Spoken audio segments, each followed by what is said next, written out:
Hey everybody, it's Lon.TV, and welcome back to our monthly podcast. And I thought it would be fun to explore the Amazon ecosystem, Amazon.com. They have a lot of hardware and a lot of services and a lot of content that they make available to us. And I thought, who better than to have the expert on Amazon join us, Elias Saba from AFTVNews.com. And he knows it all. So I figured we'd bring him on here to talk about the past, present, and future of Amazon services. So Elias, welcome. Thanks. Good to be here. That's quite the intro. I don't know if I know it all, but yeah, I tend to know way more about Amazon than most people do. And so I'll try to do my best to get people caught up. Great. Well, we are looking forward to talking about it. And I figured we would start with your site first because I think we got started around the same time. So why don't you tell the story, because it's kind of a fun one.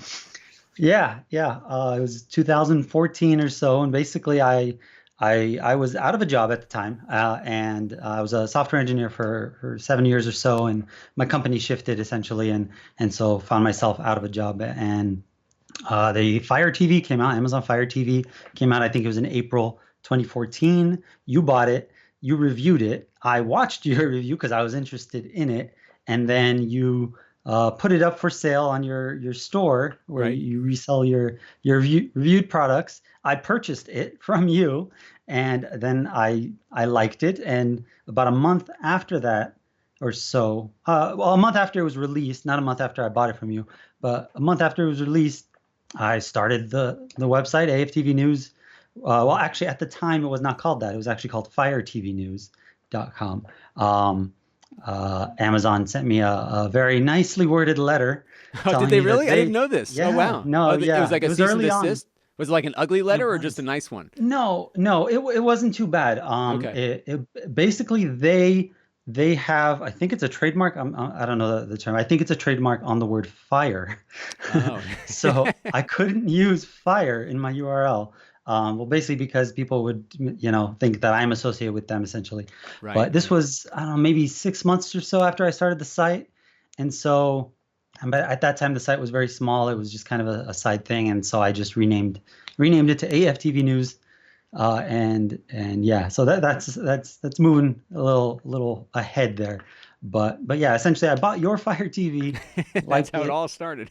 Yeah, that's how it started. I started tinkering with it and decided to kind of start the site to write about it, what you could do with it, beyond what, the usual people would do with it.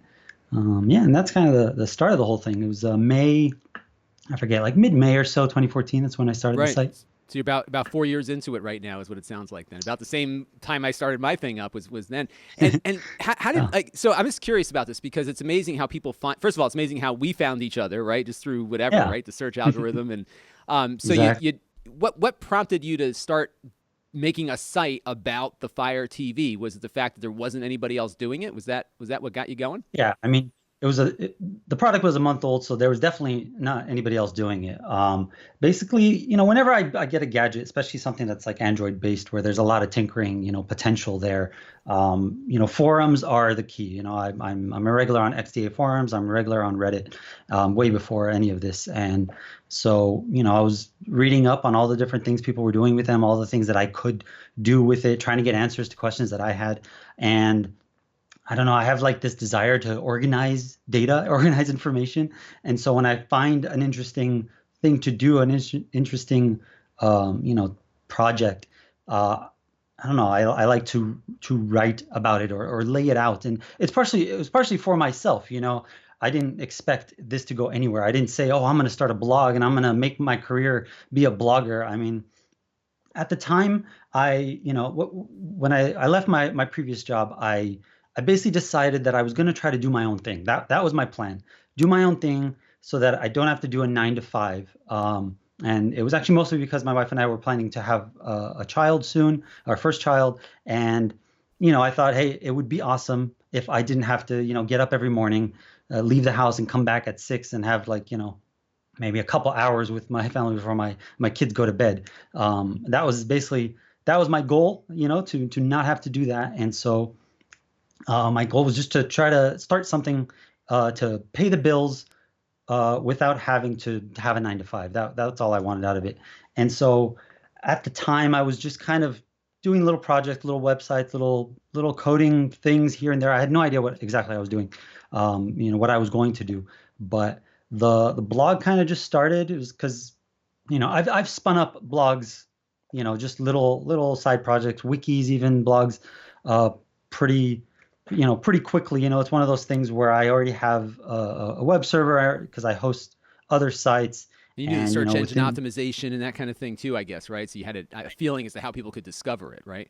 Yeah, well, I mean, that's the thing. I didn't go that far. It wasn't like I'm going to start this site and I'm going to get everybody to find it. I'm going to advertise it. I'm going to push it. It was literally just, in the early stages, a lot of times it was like I would be on XDA. Somebody would ask a question about the Fire TV or how to do something.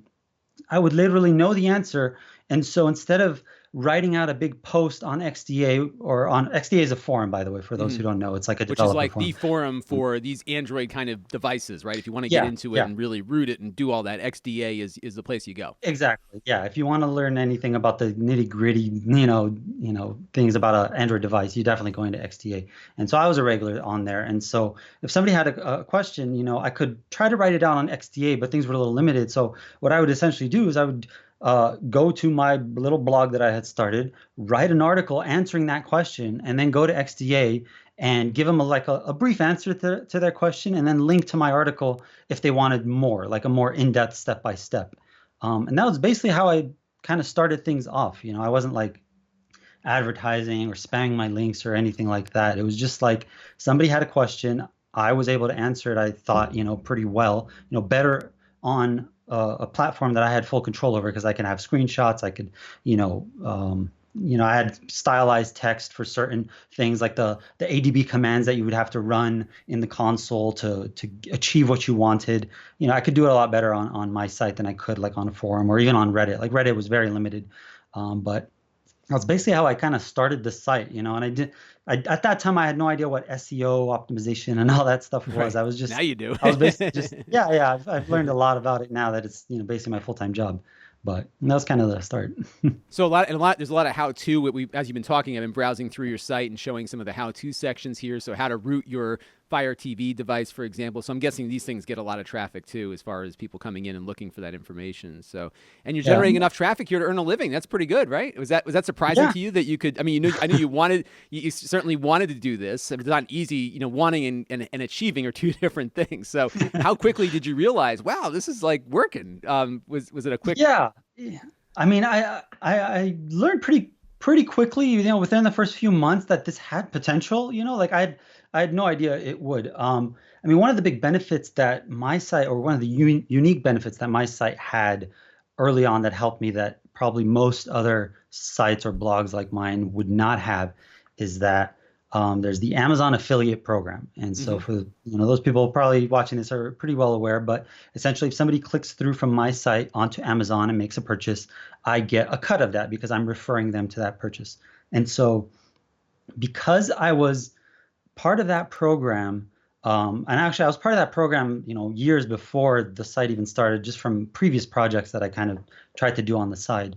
And because of that, like, I think my affiliate income was like, probably I would estimate like 3 times as much as your average blog at my level, because I was writing about an Amazon product for people who were very much fans of Amazon already and who were probably mostly Prime members. Right. So And they were clicking so, right through over and from you to yeah, it was, them. Like, oh, there's that fire. Okay, so that's how I root the Fire TV.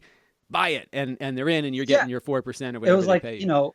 yeah, for example, if you want to follow this guide, you needed a certain cable. It was like an A to A USB cable that was Hmm. common, something that you needed for the original Fire TV.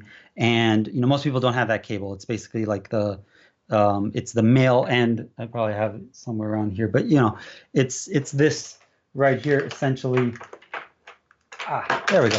Yep. So it's that side of the cable on both sides. So it's a very Right. unique cable. People didn't have it, And they didn't know but which one to get if you just described it. So linking obviously was very convenient for them. Oh, this is the one he's recommending. This is the one he says works. why bother with it? And you sell enough of them, you can do pretty Yeah, well. yeah, exactly. So like it was that affiliate revenue that kind of really like, helped the site, and showed me that, hey, this could actually be something, if I just write about stuff that I'm interested in and, that stuff happens to be associated with Amazon where people are already shopping, already fans of.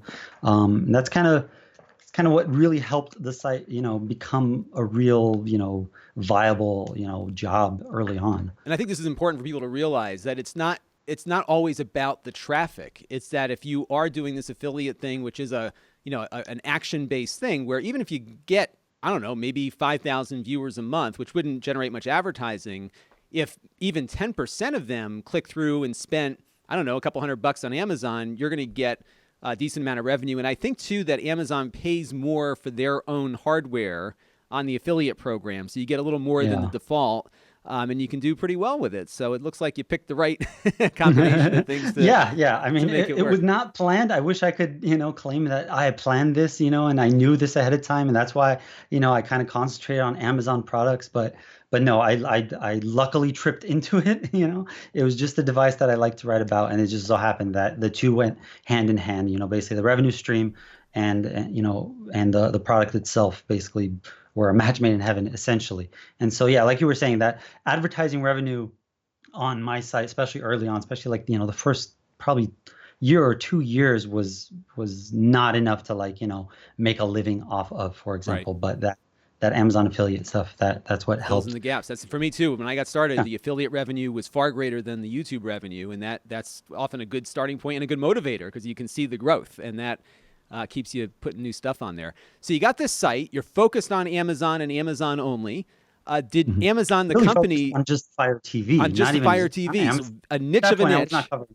Literally, yeah, yeah. right? It's that one little product. And did Amazon show you any love? Not at all. So because obviously Yeah, this is not, and people have to realize that you're not working for Amazon. You're an independent no, no. Yeah. creator, a journalist, if you will, covering one company. So what did they do anything for you early on, or you had to just kind of dig it all up yourself? Yeah, no, completely myself. I mean, I don't know exactly when like my first piece of contact with anybody at Amazon was, on an official point, because I was in touch and being contacted by Amazon employees fairly early on, but they were just fans of the site. They worked for the company, they liked the products that the company had, and they would send me emails and like give me heads up about things they probably maybe weren't supposed to, Right. just And to I've had help that me out. happen to me too, by the way, because you'll get every Nice, once in a while, nice. you'll do something because, and this is what I think is really interesting. In every company, there's a little department somewhere that worked on something that they're really proud of that nobody ever talks about. And if you focus on that, you're gonna hear from people, and it helps Yeah. because they know that's appreciated. I mean, I remember years ago I did a thing on Google two-factor authentication, and somebody from the team, which apparently at the time was not a huge team, emailed me to say we loved it because somebody finally covered it, and it's they appreciate it. So that must have felt Yeah. good, right? Yeah, no, no, it felt great. I mean, it felt great to have the people who worked on the product, on the device, actually enjoy my coverage of it, because, sometimes I don't say the best things about it. I'll point out a flaw, I'll be the first one to point out a flaw if there is one, and point people to ways around things. And a big part of my site early on, like you were saying, the guides were basically how to break out of the little walled garden that Amazon has created, that kind of they wish you were in and stayed in. But I wanted to show people like there's a whole nother world, there's a whole nother side of this product that you could do, and it's not going to benefit Amazon in any way, so they're probably not going to tell you about it, but I'll tell you about it and I'll show you this. But so it was really nice to see that Amazon's employees were even like kind of backing me on this, even though their company might not have necessarily directly backed me. Right. um, Things like side loading applications, I'm guessing, was a big one, yeah. right? Yeah, Yep. that was a big one. That was a huge one. I mean, that was one of the things that drew me to the Fire TV to begin with, is because it had a great set of features that were caked in, that were built in. And then if you knew how to, you could achieve all these other additional things. And so it was kind of like best of both worlds. You had like the official stuff, the official Netflix, the official Prime Video. And then if you found other sources that weren't officially supporting it, and remember, this was like early days where like, I was writing like, I don't know, Hulu comes to the Fire TV, Right. so, like something like that, big names that we take for granted now, but they were not on the device. So people were side loading, mobile apps onto the Fire TV, apps that were meant to run on a cell phone onto the Fire TV just to get access to that content that they couldn't get access to. Um, so yeah, I mean that's kind of what I was doing, and Amazon never explicitly told me like we don't like that you're doing this or anything like Right. that. Could you stop? They never even like contacted me or anything. Like I said, the first few years, I had almost no contact officially with Amazon. And when I eventually did get contact with them, it was really just their PR. They kind of reach out like, we saw you wrote this article. Could you also include this information? We think, the readers of the article would benefit from it. Like say I was covering some feature and they wanted to highlight a certain aspect of the feature that I maybe didn't include in my article. They would, maybe send me a little note saying like, you covered this, or maybe I wrote about something and said it, it could be this way or that way. And so they would contact me to clarify, actually, it is this way if you wanted to let your people know, um, like early on, it was mostly kind of to keep their inbox emptier. Right, right, That was their right, because contact you with were, me. hey, this guy did this, and right, and I guess to some Yeah. degree, even now, they don't treat you like a partner; they treat you Oh no. like any other member of the press, right? Yeah. I mean, I'm not even like at like, the main press's level, really. So you don't even get I sneak don't get peeks or any tips or I anything. don't They get just review units. I don't right. get, That contacted surprises ahead me, by the of way. They time. can't even send you a review unit, even on loan. They can't even do that. That surprises Yeah, me. yeah. Yeah. This year actually has been, the most friendly they've ever been. So I, Oh, I good. really think Okay. there's been a shift inside Amazon. I think Good. they're becoming much more open, much more public. I've heard this from actual Amazon employees. Like a while back they were told as long as they put a disclosure on like their Twitter account, for example, that they don't represent Amazon, they were allowed to talk about Amazon products. Whereas Hmm. before it was very much like a, you know try to avoid talking about your work by any means, on your social media, for example. That's what the employees were told. But Right. like within the last year or so, there's been a bit of a shift. So it seems like Amazon has kind of opened up more. And their And market share has grown considerably too. So I'm sure yeah, that helps, right? They're finding yeah, I think talking it's actually helps, right? Oh yeah, yeah. I think it's the right move for on their part, And so like I've seen it on my part where, it's mostly still just their PR that I'm officially in contact with. And this is like, PR that's specific to the Fire TV, so it's not just like some general vague, person that knows nothing about my site or what I'm writing about. This is very specific, there's a specific Fire TV PR team. And if I have a question, I can freely, email them and I'll usually get back a response. So, I take advantage of that, whenever I need to, and they're really nice. I've met them in person at CES, which is where we met in person for the first time. Yeah, no, it's funny. Um, We've been talking to each other all these years. We never actually saw, and I have this yeah, relationship with a lot of people, and I almost feel like, wow, I never met you before in person because we talk so often, and it's just so funny to yeah, actually put like be in the actual place with them. We did a video together too. Remember, we did that light switch yeah, or something. So yeah, that yeah. was That's fun. right, that's right. So We I'm looking actually at did your it. I was, site now, and you're a lot more than the Fire TV now. So you cover just about anything remotely related to Amazon. Is that a fair yeah, yeah, statement? yeah, definitely. I mean, the site is still very much focused on the Fire TV, mainly, but there's only so much Fire TV news and Fire TV articles that I Mm, can write about. And so, whenever I have the time, which is usually, I'll cover other Amazon related devices first and then even services. Um, I always kind of think of the site as kind of the blending of like two bubbles. One is Amazon and one is streaming TV. And so, where those merge is obviously the Fire TV. And so other things in that Amazon bubble are obviously other devices like the I don't want to say the word the Alexa. That'll be the first time the A first and lady. last time I say it. Yeah, the A lady. First and last time I say it. But that voice assistant and those devices, the Echo devices, the tablets, even the Kindles here and there. If there's some news, but not. I don't write about that too much. But then I still also like to try to cover Fire TV competition. So I cover Android TV stuff, Apple TV stuff, Roku stuff.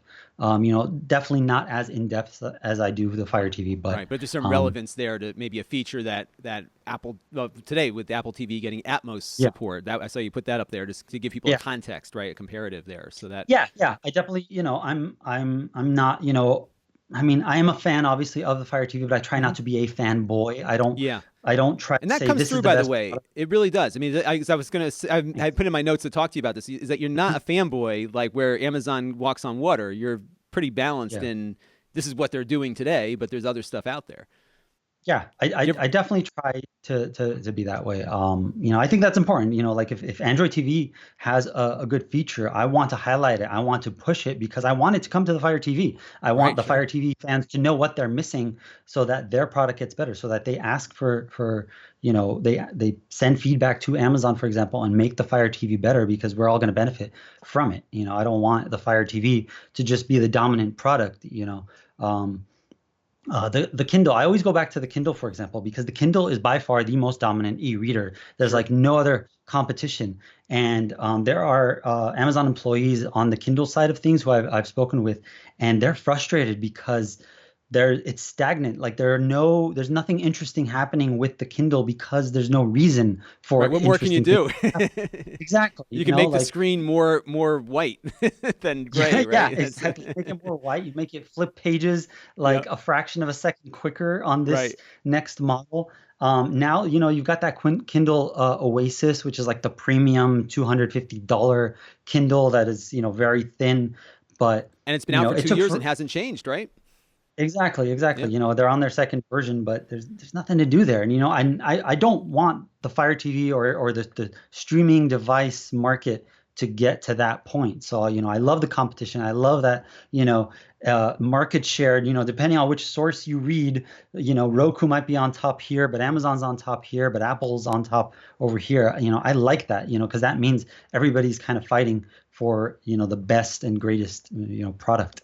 And we the consumers benefit. So let's Yeah. talk about Amazon as a hardware company because they didn't start out that way. They started out selling books. I bought a book from Amazon in 1997. I should have bought the stock instead. Like I don't know. I mean, it's funny. They're one of the few companies that doesn't need to make money to have valuable stock. So go figure. But Yeah. so they started with the Kindle. It was an ugly. Remember the first Kindle was really Yeah. ugly and not Yeah, the sharp corners that dug into yeah. the sides of And your hands, like it. Yeah. it looked like an April Fool's Day joke, didn't it? But it became a big thing, and then the hardware kind of started flowing out from there. How long have you been following Amazon hardware this closely? Were you following it before the site started in 2014, or did you kind of start after the Fire TV came out? I mean, I definitely wasn't following it that closely. The Fire TV is really the first Amazon device that caught my eye. Like I said, because it had kind of the best of both worlds. It had that, it ran Android. You could tinker with it. And for people who don't remember, the Fire TV came out before Android TV was ever announced. So like, And it was running Android too, right? So yeah, and it was running Android. It was the so first real name brand streaming device that ran Android. can we talk about this too? Because we know that Android is open source. So Mhm. Amazon took the open source component of Android and then put their own launcher on top of it. Is that what they did? Yeah, pretty much. So And they owe Android, like you Google said, nothing for this. They don't have to pay Google any kind of royalties. I mean, they are just they no. just hijacked that part of the operating system. Yeah. Well, I mean, hijack is kind of a negative word Right, because right, I mean, Google made it open source, and when you make something open source, you are giving it away for free. You're making it available to anybody for anybody to use. There are aspects of Android that are not open source. Those are namely the Google products, the Google services, the Google apps. And a lot of people think Android is worthless without those. hmm So that's why you don't find an Android phone, for example, that's running the open source version of Android right, without the actual non-open source Google side of it, because right. that's the key. That's the value of Android there, And that's the especially on a Google mobile device. services like the Google Play Store and all the other apps that kind of hook into that, right? Yeah, exactly. If you want access to the Google Play Store, if you want access to Google Maps, for example, if you want all those background services, a lot of apps will use Google's APIs to actually function. So the app itself will not work on the free open source Android because it requires all of All those that hooks, right? Google, all those hooks. And Google, those hooks are important. Google's doing a great job at creating those hooks for developers to use to make their apps, work better, work easier, to speed up development. And so, there's a lot of value in there. And for a manufacturer, a hardware manufacturer, to have access to those, non-open source, well, I was about to say non-free, but they are free also to Right. manufacturers. Manufacturers Right. don't have to pay Google for that. But what Google gets is making manufacturers follow their rules. Which So, Amazon, of course, didn't want to do for their own product, right? exactly, because there are many reasons why Amazon doesn't want to follow those rules, namely the App Store, for example. There's a big heated contention between Amazon, Apple, and Google about the app stores because any app that is installed through the App Store cannot sell anything digital without paying the App Store provider a percentage. So, for example, if you create an app and you want to sell your podcast, for example, through your app, a subscription, for your podcast through the app, if you want your app to be in the Google Play Store or the Apple App Store or even the Amazon App Store, you have to pay, Google or Amazon or Apple a cut of all of your digital revenue. It's only for digital goods. And so a big part of Amazon's business is selling digital goods, selling media, Right. selling Prime subscriptions, selling movies, videos, ebooks, all apps, even games. That's a big part of their market. And so they can't just give away 30% of that to Apple or 30% of that to Amazon. And so that's why they chose to just use the free side of it and not use that restricted side of and Android. have to become a patron of Google or vice versa, that they'd have to just continually shove money at them. So what they've done here is they've essentially taken that free thing, replaced all of the proprietary Google services that would require some revenue to go to Google, and they built their own. Is that a fair? Yeah, they built their own where necessary. But remember, like with the Fire TV, for example, there was no Android TV, so it's not like there was a TV launcher. They had to build that. There was no TV app store. There was no TV version of Netflix for them to just use at the time. There was only a mobile and a tablet version. And you had these of crappy Netflix. things from China that didn't work so great, or put a tablet on your television, which still those are happens horrible. now. Yeah, exactly. You're using some Air mouse to try to navigate on your TV, exactly. and This is horrible. an on-screen. The worst is an on-screen keyboard where you're like trying to type with a mouse with a remote. It's just horrendous. Like, it's terrible. Yeah, that was what Android on a television looked like before the Fire TV, essentially. And so Amazon had to out of necessity build all of that themselves. They couldn't really just use Android TV's version of it because it didn't exist at the time. And then from there, we had a lot of other stuff happen, right? They've been developing the hardware. There's tablets that are out there, and the tablets came first. I think the tablets came before the TV boxes did, not too much earlier. But what's been funny about the tablets is that, first of all, I have one upstairs. I got one from my daughter, the indestructible one. And I talked about this on my weekly wrap-up video. That tablet has been used by, she's now 2, but she's been watching stuff on it for the last year and a half. And that has been dropped over and over again. It is caked with yogurt. That thing, like the older daughter's iPad, in the OtterBox case is smashed to bits. This iPad, I got it refurbished. I put it in the OtterBox case the moment it came here. It barely breathed the air before it went in. It is smashed to bits. Meanwhile, the Amazon tablet, even though it's got this 2-year replacement warranty as part of the deal, still perfectly fine. And for what the kid's doing on it, there's nothing really that she needs the iPad for, right? So they've done a nice job with these tablets. They are now, in the United States, the number 2 tablet manufacturer behind Apple. Amazon dethroned Samsung, which was the tablet, alternative tablet for a long time. So it looks like, they're selling them dirt cheap. They feel a lot like the cheap tablets I get from China, but they've got this Amazon interface to it, which isn't bad. And they've got a kid interface now too. So it looks like they're really starting to make some waves there. You have kids? Are you using Amazon tablets at home too? I am not with the kids yet. We're trying to keep the whole screen time limited where we Right. can. Yep. Right. But yeah, definitely it is surprising how well, and nobody really talks about it, like the success of these tablets. I think it's because the tablet market in general has kind of died down, and like Hmm. Amazon has found, kind of like what I did with my site. Amazon found this little niche where their tablets are kind of, they fit perfectly. They're basically just media consumption. I Right. always tell people, if you want to do any kind of work with a tablet, get the iPad. It's Hmm. far And superior. you can Don't barely even do look. work on the iPad, right? So Oh yeah, yeah. Right. yeah, exactly. I mean, Yeah. well, the iPad has some Yeah, some the pretty pencil's kind of decent, cool, right? Yeah. Yep. yeah, the pencil's kind of cool. There's stuff there. Microsoft has put out their Office suite on there, and Hmm. and Adobe's putting out some software there for the iPad. But you're not going to find any of that stuff on the Amazon side, and rightfully so, because their focus is on media consumption. Watching videos, very light surfing, some reading, some games here and there. You're not actually like using it for work and interacting with it too much. You're basically just kind of starting it and letting it go and consuming off of it. And that's kind of their little niche. And by driving the price down to those ridiculous levels. I mean, when they're on sale, you get those Fire 7 tablets for $30. They were selling It's them like it's in like, six packs, like you buy tacos at Taco Bell. It's right. They have a 90 yeah, day warranty, yeah, but Tablet who Tuesday, cares? huh?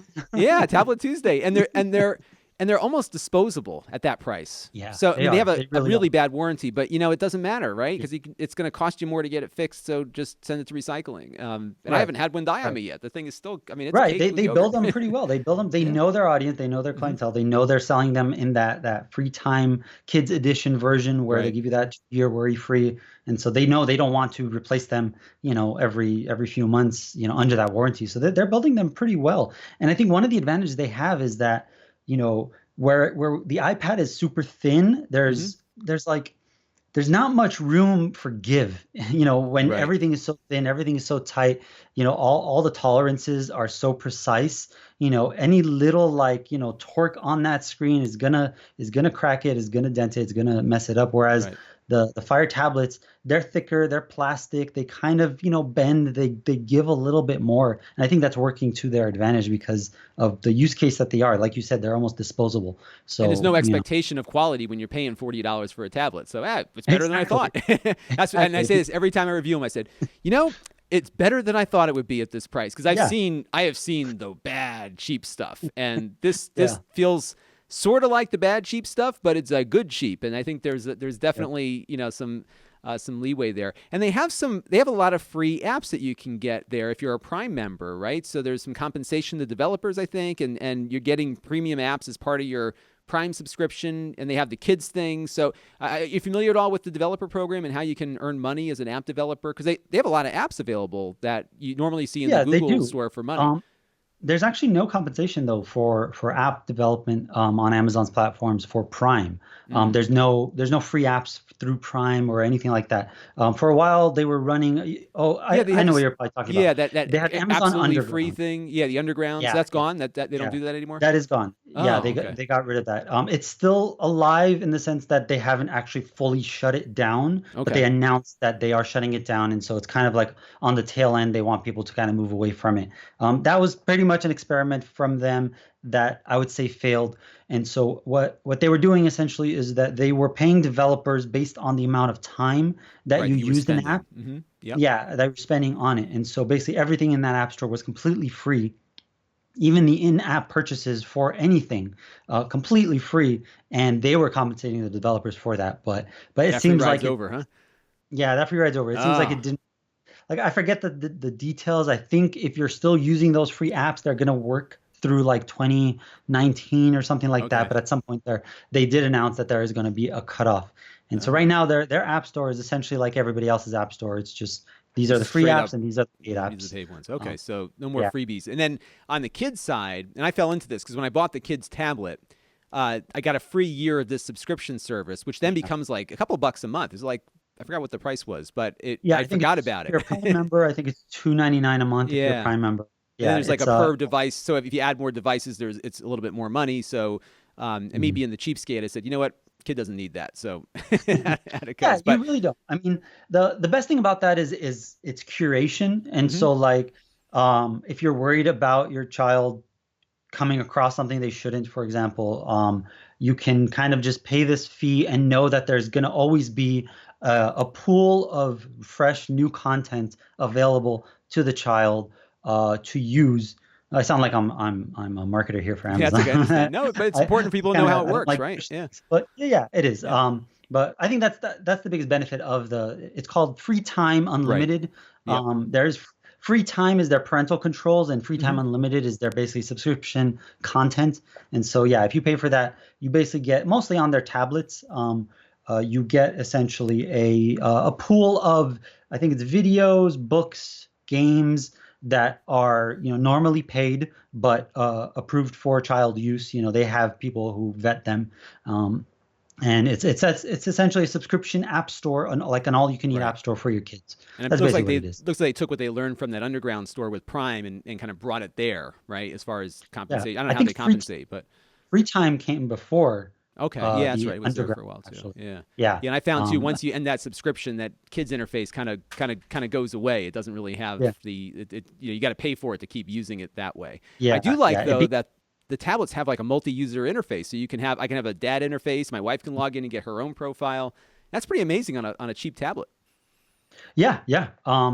These are one of the benefits, I think, of the Android open source operating system, because the user features, for example, those were, I think, if I'm not mistaken, were caked into Android, and so Amazon just had to build another level on top of that to make it work for their tablets. So that's the advantage they have there by Mm. using Android, which is constantly developing, constantly evolving, and becoming better. So what's going on with Fire TV? Because we've discussed this offline. I reviewed the Fire TV 3 as you did, and I felt like the Fire TV 3 was kind of a downgrade. We went from this really nice high-powered box with an Ethernet jack and all this stuff that me as an enthusiast wants to see, to something now that yes does 4K, does the HDR, but looks more like a Chromecast that actually was not as powerful as the prior version of their product. So what are your feelings about this? We've been seeing these photos. I think you had one of the cube thing that they're Mhm. supposedly working on for the enthusiast crowd. What's going on with Fire TV? All of us enthusiasts are like, this Yeah. stinks, but it seems like consumers are loving it because it's giving them more of what they want. So where's it at? What do you think? Yeah, I think it's unfortunate for myself, for yourself, for Hmm. probably the people who are watching this, who consider ourselves enthusiasts and probably want the latest and greatest. But it is unfortunate that Amazon, and I think all other manufacturers, Roku, even the Android TV manufacturers, they're going towards where the market is taking them, as opposed to where the enthusiast is Right. taking them, It's where hard to make which is money where off we us want. enthusiasts, I think, right? Yeah, yeah, because it's all about the numbers. Well, here's the thing. I mean, I've actually I've got like a rough draft of this article I'm working on, which is basically titled the enthusiast set-top box is a dying breed, Mm, and it's very much true, because the profit in streaming TV devices, it's completely in the services. mm, Nobody's making money off of the boxes. Not that nobody's making money off of the boxes, it's that there's so much more money to make off of the services. right. I Especially if saw. you own if you own the Oh means of yeah, delivering that. Because I think of like the NVIDIA Shield, which is the ultimate enthusiast box right now. But yeah. I think if it had, I can almost tell that the market isn't quite there because we haven't seen a real update in its hardware since it came out. It looks like they took that box and put it into the Nintendo Switch, so something good came of it for Uh-huh. NVIDIA. But I don't think they don't own anything beyond their streaming game platform. Which I'm Yeah. sure is a difficulty. They're probably making a little bit of profit on the box, but Amazon, of course, has a different strategy. They need to, they could sell the box at cost or less, right? Yeah, yeah, no, and I think they do. I think they do sell it below cost. It's basically subsidized because they're expecting to make money off of the services. And yeah, like you said, with companies that actually hold both sides, they actually have a content service like Amazon Prime. They're set up to make even more.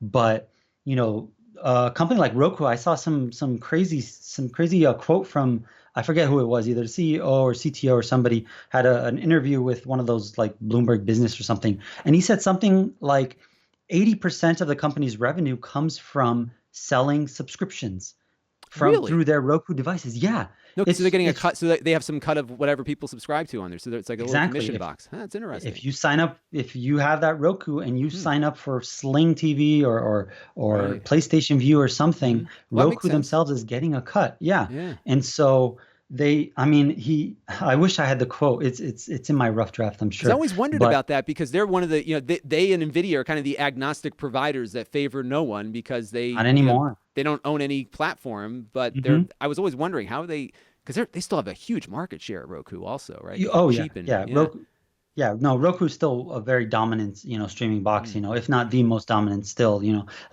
Depending on which place you get your stats from. Amazon claims they're the number one box in America when they put out their press release, but then you get this other survey that says Roku is number one, and then you get Apple saying that they're the number one movie store or some By weird all who niche we where measure, we're number one, yeah, right? exactly, exactly. Yep. But yeah, Huh. no, I same as you. I always thought of Roku as, the lone wolf Hmm. who's gonna, defend the enthusiast because Right. that's their model. They're selling the best box, but that's not the case anymore. That's interesting. They said they actually their executive, I forget who it was, gave a quote saying that they are going to focus a lot less on hardware moving forward. So I mean, I wouldn't be surprised if like, the Roku Ultra, for example, doesn't get, much of an upgrade, Right. next year because it already kind of They from the consolidated. They had all previous. these different high-end models that they just Yeah. kind of lumped into one and They had the Premier, they had the Mhm. Premier Plus, and then they had the Ultra. Those were all like high-end boxes. They all did 4K. Some of them did HDR. Some of them had Ethernet ports. Some of them had optical audio. On this latest generation, they got rid of all of them and left only the Ultra, the top end, Right. and they didn't really improve it in any significant way. No. If I'm not mistaken, they removed something. I can't remember I what think it they did was. take something out of it. Yeah, I It remember they seeing took at least something one not in port, there. like maybe the optical port or the micro Yeah, that SD might have been slot it. or Yeah. something. I'm not the Roku news guy, but Yeah. um, Well, they hit a but point where yeah, what more can you do with it? Because it looks like, and this I'd love to ask you this question. It looks like consumers haven't adopted gaming on these devices. I mean, yeah. I game on my NVIDIA Shield to play Mhm. emulators from, Well, so I'm not well, earning revenue for anybody. the NVIDIA Shield started life as an Android console. It Hmm. was not, I mean, that's what NVIDIA called it when they were Right. the very first early documentation, when they released it, when it leaked, it was NVIDIA Shield Android console. It wasn't even like a streaming device. And it was only like after, that second generation device came out that they started offering it without a game controller because they saw that, eh, gaming on these boxes is nowhere near as good as gaming on an On an Xbox or Xbox, PlayStation. You're and not. you'll buy that for a little bit more money and get much more power. And even Amazon, remember they were selling a game edition of the thing, and they had all these games that they exclusively got. Shovel Knight, I think, Mhm. first made its way on Android on the Amazon box, for example. But consumers just never went there with it. They just want to watch their stuff. And now we've got smart TVs coming into play. So Yeah, some of these actually many of these TV manufacturers are getting very smart now, realizing that their interfaces stink. yeah, So let's partner up. So some TVs, I guess there's a lot more Amazon powered TVs coming out soon, right? yeah, yeah. We've got 11 new models that are supposed to come out this 11, year. Yeah. Well, 11 actual models. So right, within a meaning, couple different brands. Yeah. well, each screen size is a Mhm. model. Got it. So Okay. yeah, that's how they get to 11. We just got the announcement of the first batch. They just went on pre-order, which was the Toshiba one. So there's three Hmm. sizes from Toshiba. So we're gonna get a few more. Element, which is, sorry, not Element. Insignia, was Right. it? You got the Best Buy one. Best Buy's Hmm. Hmm. in-house brand. Yeah, it's They're Insignia. Yep. basically the ones, and I have a feeling they're gonna round out the last of those 11. We've already got the three, and then the remainder are eight or so are gonna probably be, I think, Insignia brands. And this is just an example of how the services that you get through it are more profitable for the companies than the actual hardware itself. So Right. Amazon and Roku, for example, and even Google with That's Android right. Roku's TV. got their own TVs. Google's getting into Yeah, TV. Right. Roku's Right. Hmm. Roku started it. They're the ones who did it first. The Hmm. Roku, I think I think it was TCL that Yeah, it they was teamed up TCL. Yep. first. Hmm. they did it first, and I think Android TV came second. About a year later, they started showing up, basically Android TV, the operating system, Right. And running on Sony's and a television, right. as if you were connecting like a box to it. Sony didn't adopt it for a little while. At first, I think it was Sharp, Hmm. maybe Magnavox, no, Right. Philips, I think it was. That was the funny Um, thing at CES. I saw so many TVs that are not available here to us in the United States that were running with Android TV, but only a few brands actually launched it here. But there was many yeah, more overseas. So I think we'll be seeing more of it starting to come into play. And yeah, I think it's are, just going to be going. are these TVs? When we look at have you tested any of these Amazon TVs? I have the first generation, so they just Hmm. announced the pre-order for the second gen. So, but I have Okay. the first gen, which was made by Element, Hmm. and yeah, I do have one. I bought one with my own funds, right? Nobody paid you I for it. tried my hardest. I tried my hardest to try to get a review unit because that Yeah. was an expensive buy for me. I Oh mean, I'm yeah. just one guy, and I'm Right. like, am I gonna buy this? And like, I run the main Fire TV site, so I can't not get the Fire TV Right. television. Right. So Which I was went the ahead only and one then, right? So you had to do it. exactly. It was Yep. the only one, so I went ahead and forked it over and And your bought the viewers whole want to TV. know. That's one thing. It's like what your viewers want, and every once in Yeah, a while, it's like, yep, I got to dig deep in the wallet for this one. And the hard thing with TVs is they're so hard to package back up and ship out again, right? So the bigger it is, the harder it is to get rid oh of it. yeah, So yeah. I'm not. Yeah, I knew when I bought that I'm not gonna like resell it or something like that. I was just gonna take that, take that and just use it. And I have been using it. mhm. And I like it. I mean, Is it um, faster than the boxes are? What kind of do they put like a pretty decent processor in there so you could play some games with it if you wanted to? it is the first gen is pretty decent. Hmm. It's as far as gaming goes, that's the only place that it falls short compared to the second generation Fire TV. Right. But it is still fairly powerful. It's basically this the Element Fire TV Edition televisions, which is the official long ridiculous name, Yeah. is it's the second most powerful Fire device running Fire TV OS Got it. that is available. Hmm. The second generation Fire TV box, that was the most powerful one because that, like you said, had a gaming edition. So they basically Right. They put just in beefed a it up. pretty decent, but Hmm. yeah, they beefed it up pretty well. And the TV box actually has a lot of features that that box doesn't even have. The only thing it falls short, like I said, is the graphics. Um, but it has 3 gigs of RAM versus 2 gigs of RAM from on the box. It has 16 gigs of internal memory versus 8 gigs of internal memory on the other one. It has gigabit Ethernet, which the box has 100, 10100 Right. Hmm. Ethernet. It has USB 3.0, whereas the box has 2.0. Oh, So good. it actually is pretty Pretty decent good hardware. I mean, for first that's generation too. So it'd be interesting to see yeah, how the exactly, second for one first does. generation. Yeah. Here's the thing: if you go to my site and go to my comparison, I don't know if you'd be able to bring it up now, but you'll see Hmm. my comparison for the Toshiba versus Element Fire TV Edition um, televisions. So the new ones that are coming out from Toshiba I got it up right now. are are worse than the first generation devices in many aspects. Huh. So Yeah, I the see it's running GPU is with a still lower worse. generation GPU, right? Yeah. Yeah. Yeah, look at all those bold marks. Yeah.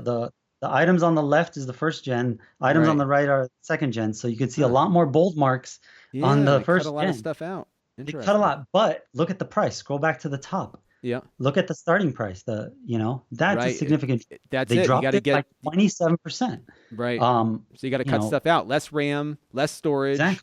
less powerful Ethernet, less powerful processor, no Exactly. SD card. But and you know what? They probably know exactly what consumers are doing with these things. They're probably Uh, tracking everybody's usage of it, so they know exactly which things they can strip out to shave cost. Right?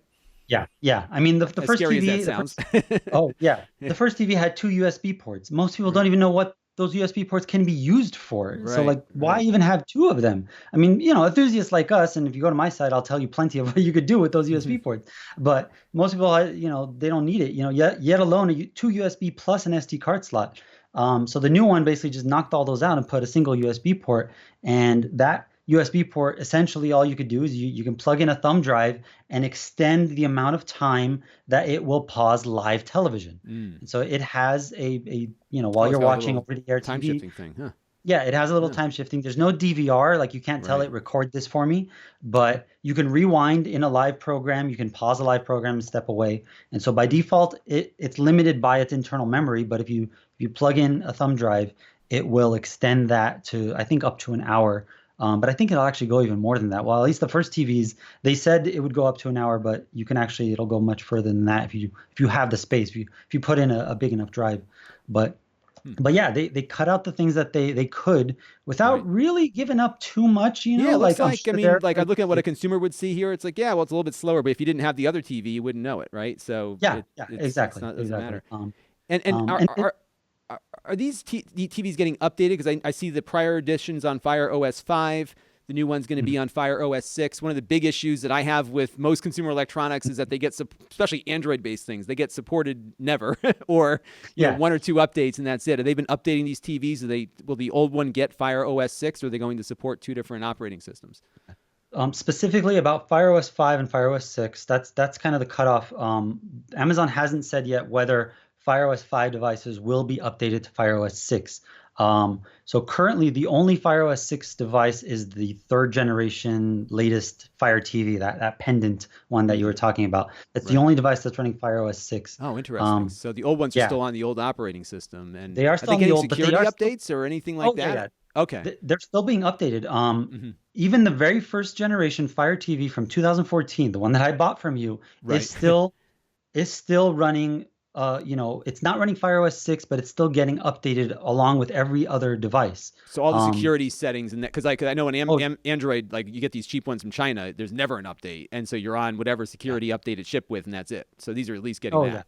Hmm. Yeah, yeah. No, Amazon has not dropped support for any of their Fire TV devices yet, which is pretty That's impressive great. considering That the is first one impressive. came out over 4 years ago now. Right. Um, you know, the only advantage to FireOS 6 really, like, you honestly, well, not you because you're awesome. Yeah, I mean, you're an enthusiast. You know your I will stuff. send you my check after the show here. No, I mean, Yeah. Yeah. you're awesome in the sense that you know what your device is capable of. You know what Hmm. your device can do. But Right. the average consumer would have no idea this device is running FireOS 5, this device is running FireOS 6 Right. because everything's identical as far as the Looks the same. features, as far as Right. everything. It looks exactly the same. It's just what's It's under the just hood. it's the underlying Hmm. Android operating system. And really the only thing that people might want to worry about with, for example, having a device that's stuck on FireOS 5 is third-party app support. Hmm. So down the line, at some point, it's going to happen where, Netflix or Hulu or something is going to say, we're not going to support this version of Android and older anymore, Right. just because it's more development on their side to Right. support, all of those older versions. So There the might apps will be. probably fall off first before the rest of it Exactly, does. And Amazon exactly. has an So interest perhaps in knowing what their install base is, maybe to say, hey, we'll slip you some money to, or we'll help you finish this app just to keep it from going yeah, away. yeah. And you develop an app yourself, right? You've got one of the top I do. apps. Is it the top I app? Is it the it, top app or is it up there? it is. I think it's the top. It's the top in overall downloads. I think Hmm. I'm at 11 million or so Wow. downloads. And what is this But yeah, app called? it's called Downloader. Thank you Hmm. for paving the way for a Yeah. cheap plug. But yeah, it's called Downloader. It basically just helps you get more out of your Fire TV and helps you download apps. It helps you with side loading. That's the most common use for it. Right. You've covered it before on the channel. You have On 16. I have it up on screen now. You have 16,000 reviews, all very Yeah, positive. You have a version for Android TV also, right? But it's not. It doesn't work as well as the Amazon one does. I do. For whatever reason, Android TV or Google's Play Store did not allow me to put a browser in the app. Right. Which So makes one the of the app really features of the app, useful on Amazon side of it, right? yeah, it does. Well, it makes it useful on both sides because the main purpose of the app, as the name implies, is to help you download files onto the device. These TV boxes, at least before my app, they had no way of actually just from the device itself connecting to the internet and downloading a file. It was just not possible. You had to actually use an external device to get files sent to it. So if you wanted to sideload an app like we were talking about earlier, you had to basically either connect the computer to it, and then some smartphone apps came along that could do it. But there was no way to just pick up your remote and find a file that you wanted to download either from Dropbox or something like that. And Right. so that was the purpose of my app. And I saw that people needed that access. They wanted that ability to just pick up a remote and get to a And it file or works get great. to. It's really Yeah, easy to people. use. People like it. It's completely free. I've never, charged for anything. People basically support it through donations, and they're very generous. And I basically take those donations and throw them at my developer because I made I made the first version myself. It was funny. It was literally my first app that I ever made. First Android app. I was a software engineer, but Right. So you have some it was skill in this mostly area. It's not like you just yeah, I did it, have some right? skill in the area, Yeah. but it was mostly server side stuff, front end web stuff. That's my expertise. But I never made an Android app, and I literally went to YouTube, looking for a tutorial how to make your first Android app, and made my very first basic version. All it was literally a URL field and a download button. You Right. enter URL and you hit download, and it'll download that file for you, and that's all it did. It Right. got popular. And then so I basically hired a developer to help me out with it because it would take me like 10 times as long to do anything that he could do. So it was much more efficient to just Just to tell have him, somebody, right, you do this, and yeah, and you got like a little tip jar in there so people can tip you with their Amazon account. Is that how that works?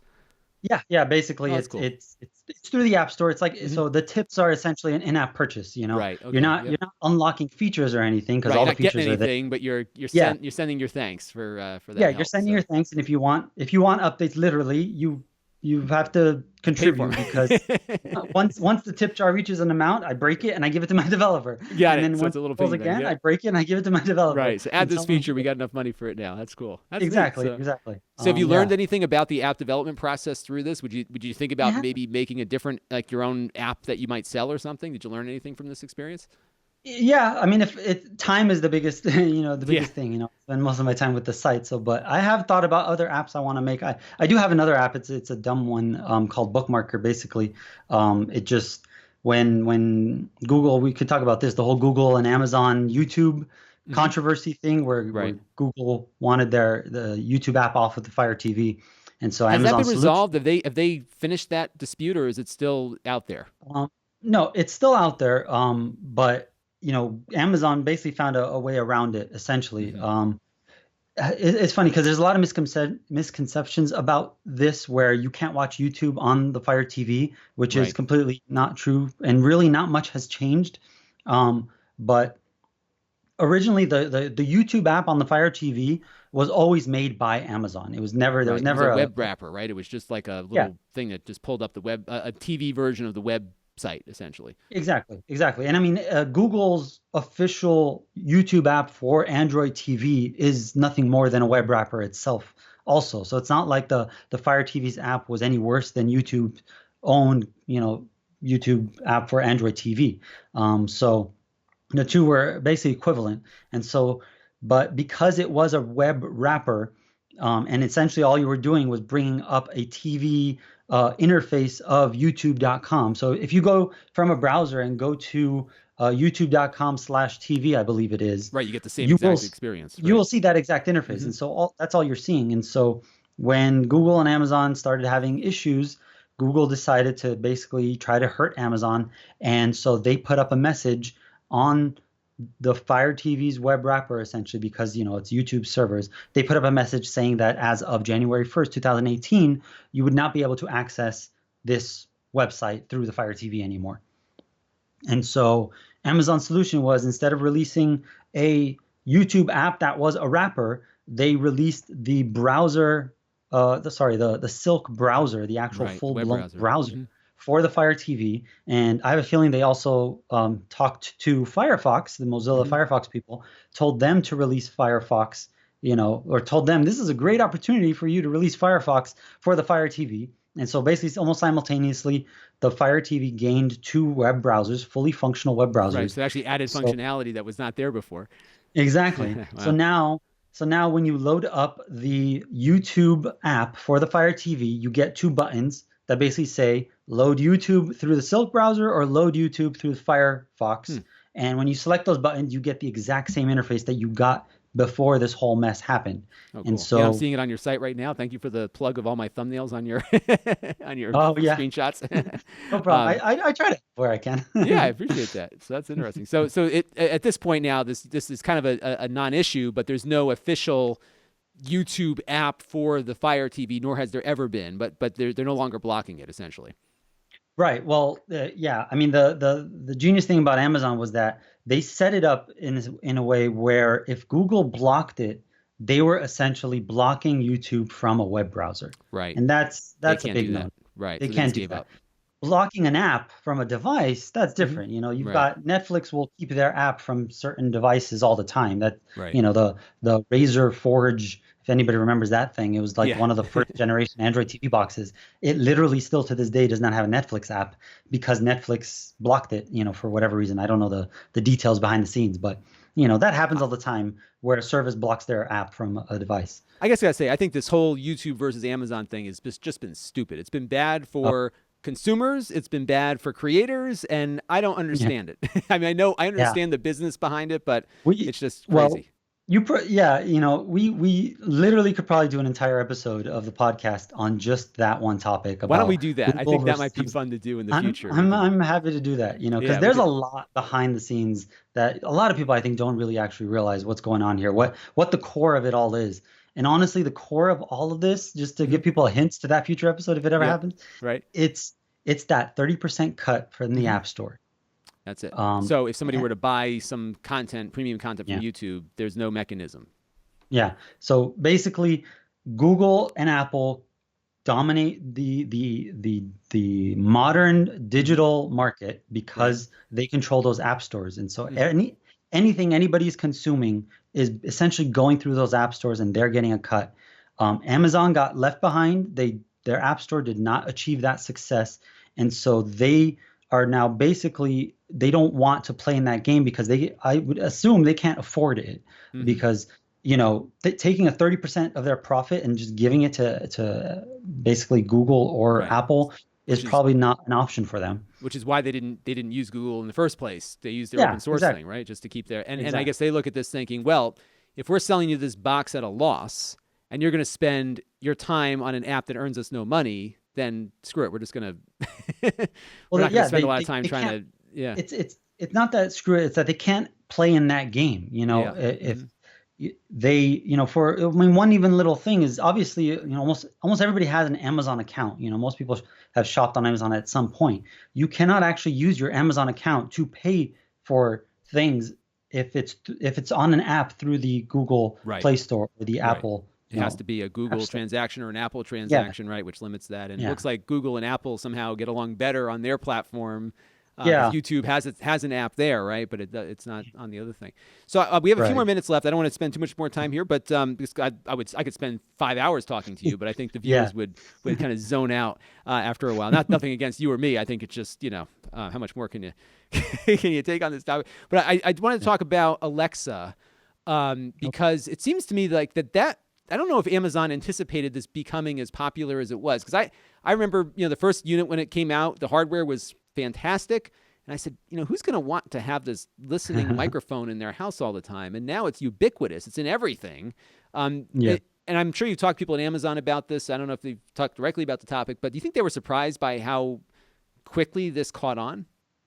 I think they definitely were. Mm, But I think they reacted really well. They saw the potential really quickly because it was just like a side project. It was just, the first Echo when it came out, it was invite only to right. purchase it because I it was remember that. completely just an experiment. Yeah. And I don't think they had any idea where it was going to go. I mean, I'm sure they had like some guesses, but I don't think they knew because, if you remember that very first Amazon Echo, like it was very limited. Hmm. People even made fun of that initial like promo video where they had the family gathering around and asking the Echo, how do you spell a certain word? Right. Because Yeah. that was like a key feature. Like, Right. how Right. do you Just spell spell this word something? for me.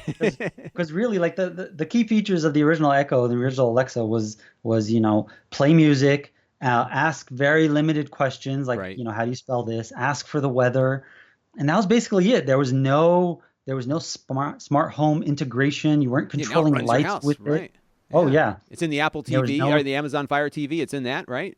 Yeah. Um, It within a year or so it got added to the Fire TV. Yeah, the original Fire TV did not have an Alexa voice remote. It mm, had a voice remote that was literally just voice to text. right. It was dictation. That's all Right. it did essentially. Yeah. But yeah, then it Took off. became Alexa. And so, Um, what are we seeing now? Like, I mean, it's in light switches, and we were at CES. Everybody had a thing that worked with Google or Amazon Alexa. So it looks like it's made some tremendous headway here. Is this available everywhere in the world? Because we talk about Amazon hardware. Amazon's not available everywhere to everybody. Is this technology available to the entire world right now, or is it just in limited markets? Yeah, it is limited, but it is stretching globally. Just recently, like, within the last year or so is where Alexa really started to break out globally. It came, obviously it was in the US first, then it came to the UK, then it came to Germany. You can almost always predict where Amazon's services will go if you just basically look at their list of Amazon sites. They've got an Amazon US site, they've got Amazon UK, and then Germany, and then they've got like Brazil, they've got Mexico, they've got Spain, they've got France. Right. And it always kind of follows the same trend, and Alexa's been following that Kind same of rolling trend. out. So yeah, rolling out. It was only recently that the Fire TV became, or not the Fire TV, sorry, the Amazon Prime Video became available globally, and now it's available in like 200 plus regions or countries or territories or whatever they call it. But Alexa is not available in that widespread, mostly because I think it's more difficult because you're talking about voice recognition, language. Not just that, like they, just the local things that you would do with it. Like, for example, you can ask Alexa for local businesses and when does a certain place open and how far are they and how's traffic to that location. These are features that are very geographic and very specific to the location. And so you can't just like roll it out in a software update globally, and make it available everywhere without having all of that information, caked into the product. So I think that's what's limiting. Yeah, it's not easy. And then, like you said, the language is just a whole different thing. I think Japanese was one of the first like non-English languages that got it. And then Germany got Alexa. And so, yeah, they're slowly rolling it out, but I think it'll be global, within the next year, most likely anywhere, you'll be able to find it. And speaking of next year, what are some of the things that you're hearing about, excited about on the Amazon hardware front? What I like about Amazon hardware is that it's never premium. It's always affordable, very consumer friendly. Yeah. It fits right into what I do. What should I be looking out for? Where's that Cube thing that they're promising? What happened to that? Yeah. So the Fire TV Cube, I was the one who leaked the information first. You broke the news on that. And they weren't really happy about that or no? They never officially told me whether they were happy or not, but I assume they're not too happy about that. Yeah. But yeah, I had some of my internal sources let me know about that stuff, and I was able to dig up some information myself on things. There's a sign-up page, right? Yeah, so it was just within the last month or so, they finally, for the first time, acknowledged its existence, essentially, with this sign-up page. And so we know now it's going to most likely be called the Fire TV Cube, based on that page. And you can sign up for info. That's kind of all we know right now. Based on the information that I, was able to leak back, I think it was September last year, it's essentially going to be this cube-shaped device that has far-field Alexa capabilities, which basically means it's hands-free, so you don't have to pick up a remote and press a button to talk anymore to Alexa. You'll be able to just blurt out commands. We assume it will be able to do everything that Alexa can do right now. So it'll essentially act as an Echo Dot, pretty much. It has a speaker built in. So even if, because you're going to have this thing hooked up to your TV, but even if your TV is off, we assume you're going to be able to hear back responses because it has a speaker built in, just like an Echo Dot. So the idea is that you'll be able to go, up to it and say, Alexa, turn on I don't know, Game of Thrones, and it will turn on your TV and start playing Game of Thrones without you ever picking up a remote, because it actually has IR blaster capabilities built into it. Probably some HDMI control or something too, right? Yeah. I'm sure they're doing a whole bunch of combination of things to control, but it's got HDMI control, so it could do HDMI CEC for those who know what that is, and then it'll have that IR capability. And they what was it? The user guide for the Fire TV's Ethernet adapter leaked Mentions out. It, right? Yeah. Yeah, it shows an actual like sketch of the cube, and on the back there's an IR port. So we assume there's going to be some kind of external IR emitter that you'll be able to like place somewhere, and that's how it'll basically turn on your TV, and control things. So The idea is you could achieve all of this right now, but you have to have a Fire Piece it TV, you have to have together, an Echo, speaker. you have to have like a Harmony remote with the Harmony hub Right, it acts as the IR blaster. And so it looks like this Fire TV Cube is going to kind of be an all-in-one device. right. It may That's not what we be any that's more powerful either, perhaps, right? We don't know. Yeah, I wouldn't be surprised if it's not. That's just the trend of the way things are going. Right. We saw the Fire TV 3, like we talked about, was less Hmm. powerful than the Fire TV 2. We hope that the Fire TV Cube is going to be, That as powerful, enthusiast at least device we're hoping for, right? But who an knows, enthusiast right? device. Yeah, but it looks like it's But like it doesn't have Ethernet because you got to buy the adapter to get that to work with it. So that's yeah, one yeah, little, yeah, little strike against it. So what else are you yeah. excited about beyond the cube? Is there anything else we should be looking forward to, or they just kind of drop stuff on us, all, like random Yeah, crazy items, right? Like it is very that random. thing that Like sits that. in your That's the closet. What worst. was that thing called? The thing in your closet? You know what I'm talking about? The Echo. The Echo was not the Echo Show, but the thing that would rate your outfits that Amazon had. Oh, the Echo Look. That's right. The Echo That's right. Look, Yeah, right? the Echo Like Look that. came out Like of that was like, nowhere. what the heck were they thinking with that, Yeah. right? It was I It don't was think good. that It one's doing too worked. well. It worked. Yeah. It worked. It did It what told me it to put said a it did. belt on.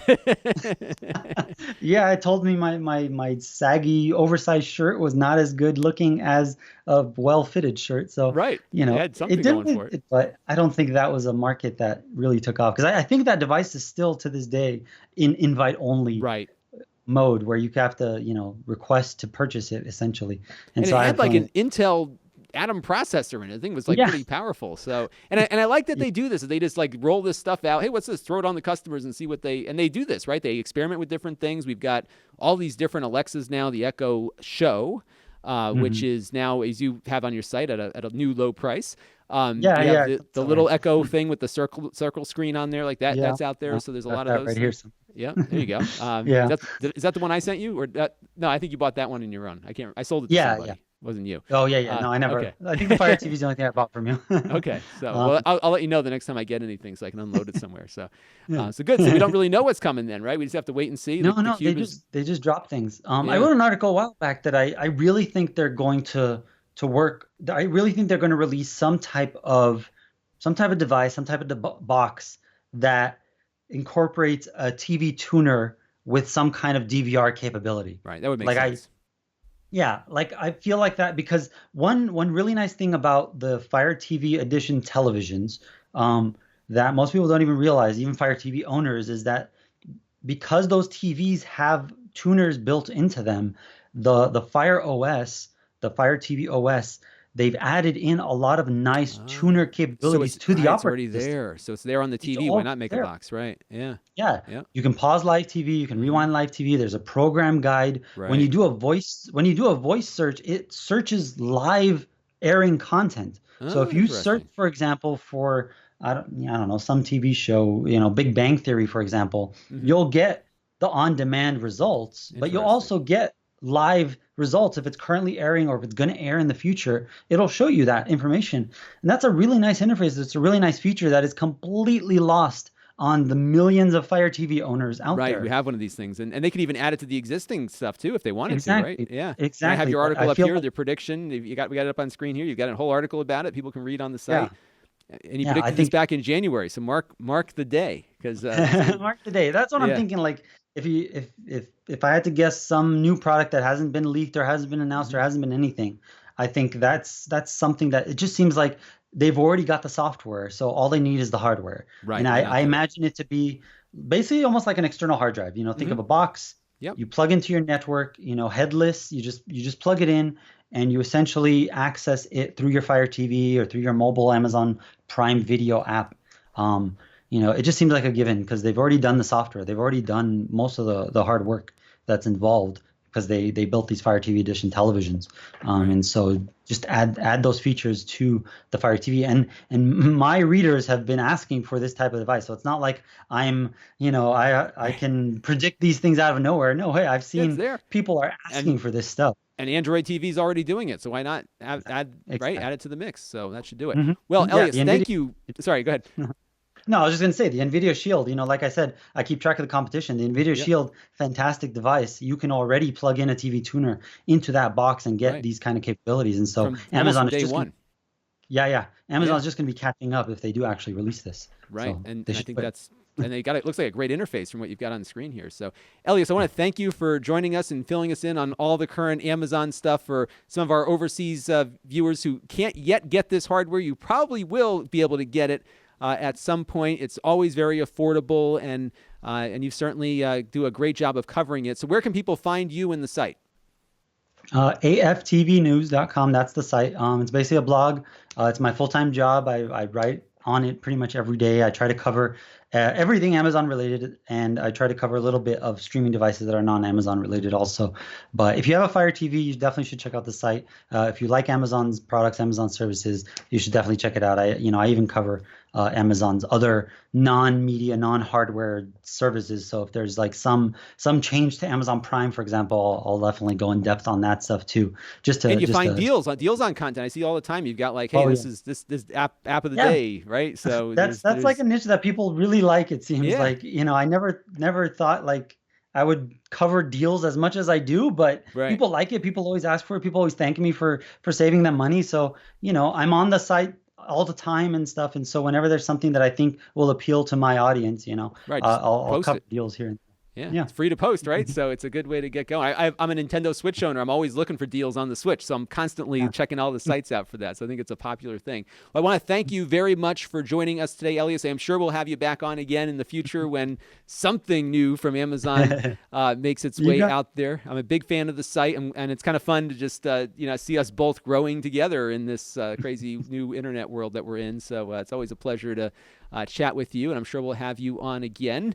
So AFTVNews.com, everybody, is the site. And I want to thank Elias for joining us on this third episode of the podcast, the fourth if you count episode 0, which was our test run at this. So I want to thank you all for tuning in and listening. You can see us on YouTube and also on your favorite podcasting application. Until next time, this is Lon Saba. Thanks for watching. This channel is brought to you by the Lon.TV supporters, including gold-level supporters of the Black Eyed and Blues Music Hour podcast, Chris Allegretta,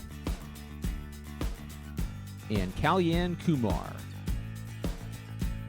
If you want to help the channel, you can by contributing as little as $1 a month.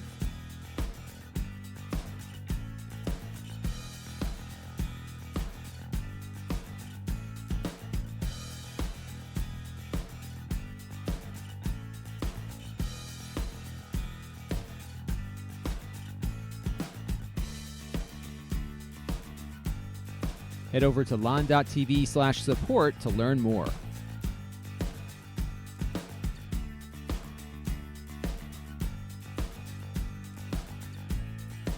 And don't forget to subscribe. Visit Lon.TV/s.